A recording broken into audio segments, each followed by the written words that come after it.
9시 매일 기도회에 함께 하시는 기도회 동역자 여러분 사랑하고 축복합니다. 이 시간 하나님께서 우리에게 주시는 말씀은 마가복음 2장 1절에서 5절까지의 말씀입니다.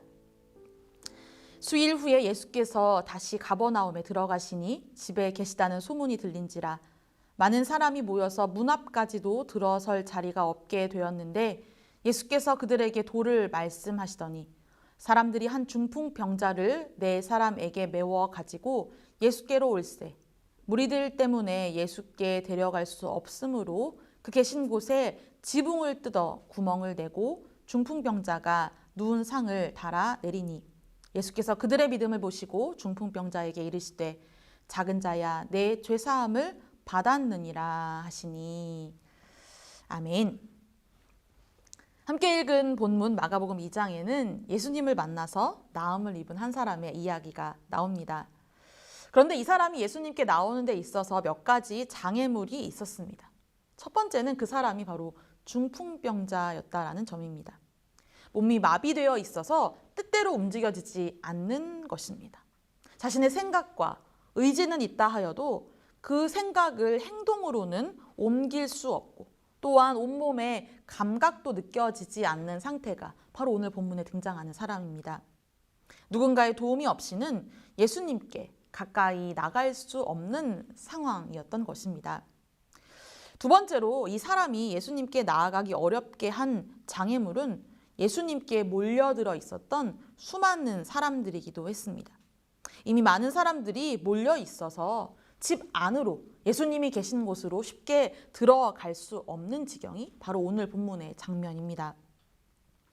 이 본문의 중풍병자를 저는 곰곰이 묵상하면서 이 심각한 질병, 그러니까 육체의 아픔으로 고통하는 환자를 넘어서 예수님께 나아와야 할 우리 영혼의 모습을 발견하게 되었습니다. 영적으로 마비되어 있고 또 무감각한 상태, 이것이 예수님 믿기 전에 우리 영혼의 상태이지만 때로는요, 우리가 예수님을 믿고 난 이후 신앙생활을 하는 과정 가운데서도 열심히 애쓰고 믿음의 생활, 신앙생활들을 하고 또 심지어 사역도 열심히 하다가 어느 순간에 정말 아무것도 하고 싶지 않다. 정말 맥이 풀리면서 의지가 다 빠지고 무기력해지는 그런 상태들을 간혹 경험할 때가 있습니다. 이럴 때일수록 예수님께 더 가까이 나아가야 한다는 것을 우리가 잘 알지만, 머리로는 너무 잘 알고 있지만, 그러나 몸이 움직여지지 않고 때로는 마음도 너무나 메마르고 어려운 상태에 있는, 그래서 예수님으로부터 멀찍이 떨어져 있는 그런 영적인 침체의 시간들을 우리는 간혹 경험하게 됩니다. 또한 예수님과 나 사이에 있는 수많은 무리 때문에 예수님과 멀어져 있을 때도 있습니다. 오늘 본문 4절을 보게 되면 무리들 때문에 예수께 데려갈 수 없었다라는 표현이 나옵니다. 이 복음서에서요, 무리라는 표현은 단순히 많은 군중들, 많은 사람들을 넘어서서 예수님을 따르고자 했던 두 부류의 사람 가운데에서 다소 부정적인 집단으로 평가되는 사람들을 표현하는 방식이었습니다. 이 예수님을 따르던 제자들이 있었고요. 또한 무리들이 있었습니다. 이 복음서는 이것을 구분해서 표현을 합니다. 제자들은 희생을 각오하고 예수님이 지신 십자가를 달게 지겠다고 결단한 사람들이지요. 반면 무리들은 예수님을 따라다니며 얻게 되는 이익들, 예수님이 병을 고쳐주시거나 먹을 것을 주시거나 그분의 기적들을 바라며 예수님을 따르는 사람들을 성경은, 복음서는 무리들이라고 표현을 합니다. 즉 예수님의 가르침, 그 삶을 따르고 실천하는 것보다는 그저 기적과 표적을 찾아다니는 불나방과 같은 사람들이 바로 무리들인 것이죠. 이런 무리들은 자신의 신앙도 또한 자신의 믿음도 병들게 할 뿐만 아니라 이런 비뚤어진 모습들로 인하여서 정작 예수님께 가까이 가고자 하는 사람들의 길을 가로막는 경우들도 종종 있습니다. 그리스도인으로서 우리의 모습들이 제자가 아닌 무리에 머물러 있을 때 우리는 누군가 예수님께 가까이 가고자 하지만 그들이 예수님으로부터 멀어지게 하는 장애물이 될 수도 있습니다. 특별히 오늘날 조롱당하는 한국교회의 모습을 바라볼 때에 교회가 가난해서 혹은 부족해서 고난 당해서가 아니라 너무 부요하고 너무 풍족하기 때문에 오히려 예수를 더 깊이 알기 원하는 사람들이 주님께 가까이 나아가지 못하게 하고 있는 것은 아닌지 우리 스스로를 돌아보게 됩니다. 나의 왜곡된 믿음 또한 말씀에서 벗어나 있는 내 식대로의 믿음 때문에 우리가 주님께 나아오고자 하는 누군가의 길을 막고 있는 것은 아닌지 돌아보아야 합니다. 어쨌든 오늘 본문을 통해서 이 여러 가지 장애물과 어려움에도 불구하고 이 중풍병에 걸렸던 사람들이 이 모든 장애물을 극복하고 예수님께 나아와 그의 병이 치유함을 받게 될 수 있었던 이유가 있습니다. 첫 번째 이유는 바로 예수님만이 나를 치유해 주실 수 있다라는 믿음이 이 사람에게 있었기 때문입니다. 사랑하는 여러분, 우리에게 필요한 것은 오직 이 믿음입니다. 오직 예수. 오직 예수님만이 우리의 유일한 살 길이라는 확신과 절박함만이 우리의 삶에 닥친 모든 문제들을 해결하여 줄 수 있습니다. 우리 공동체 안에 오직 예수님만이 우리의 치료자이시고 우리를 회복시키시는 분이라는 믿음의 확신이 있기를 원합니다. 그리할 때 우리는 하나님의 기적, 하나님의 은혜, 예수님의 치료하시는 은혜를 경험하게 될 줄 믿습니다. 그런데 저는 오늘 우리가 조금 더 초점을 맞추고자 하는 부분은 바로 이 중풍병자를 예수님께로 가까이 데리고 나아왔던 네 사람의 믿음에 주목하고 싶습니다. 그 믿음을 한마디로 표현하자면 바로 지붕을 뚫는 믿음이었습니다. 이 한 사람을 주님께 데려가기 위하여서 네 사람의 수고가 필요했습니다. 여러분, 몸을 가눌 수 없는 한 사람을 데리고 지붕을 뚫는 일, 그리고 지붕에 올라가서 그 사람을 예수님께 정확하게 달아내리는 것은 이 성경에 간단히 표현되어 있지만 정작 우리가 실행하려고 하면 정말 어려운 일이었을 것입니다. 말처럼 쉬운 일이 아닌 것이죠. 아픈 사람을 그렇게 내리는 것은 정말 어려운 일입니다. 그러나 사랑의 마음으로 기꺼이 수고를 감당한 사람들이 있는 것이지요. 전도서 4장 9절에서 12절 말씀은 이렇게 우리에게 권면하고 있습니다.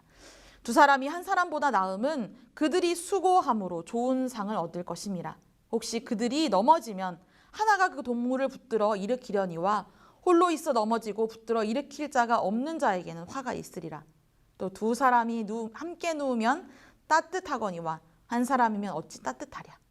한 사람이면 패하겠거니와 두 사람이면 맞설 수 있나니 세 겹줄은 쉽게 끊어지지 아니하느니라.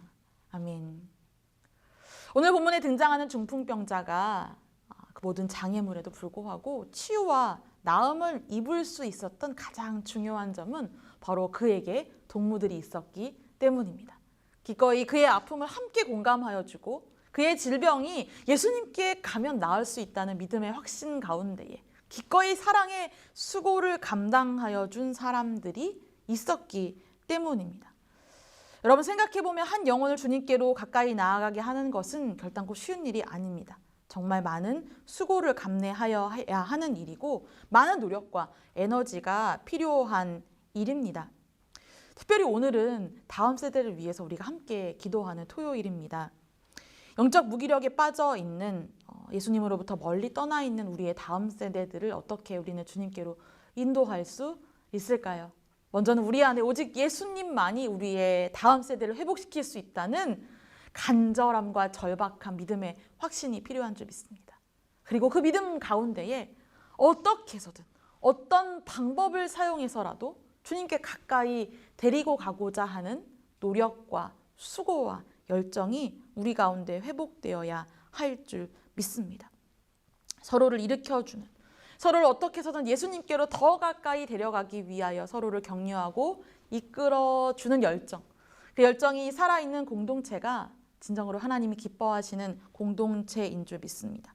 많은 수고를 감내해야 하고 또한 어려움과 희생이 수반된다 하지만 오직 예수님께 우리의 소망과 또한 우리의 유일한 해결책이 있음을 믿고 더불어 함께 예수님께로 우리 모두 함께 나아가는 믿음의 공동체가 되기를 주님의 이름으로 축복합니다.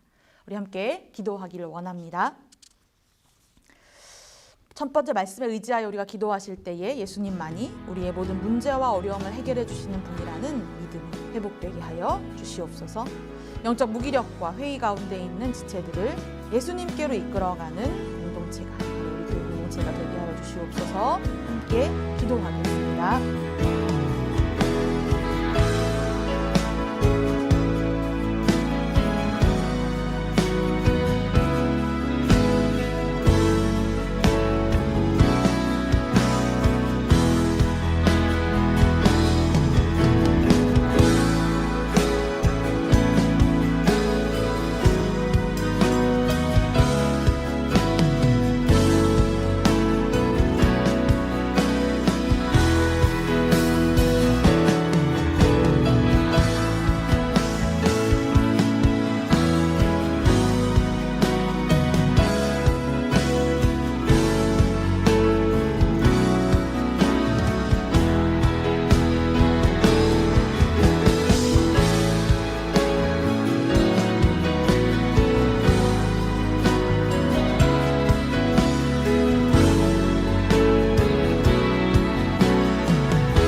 오늘은 다음 세대를 위해서 기도하는 날입니다. 다음 세대의 영적 부흥을 위해서 함께 기도하겠습니다.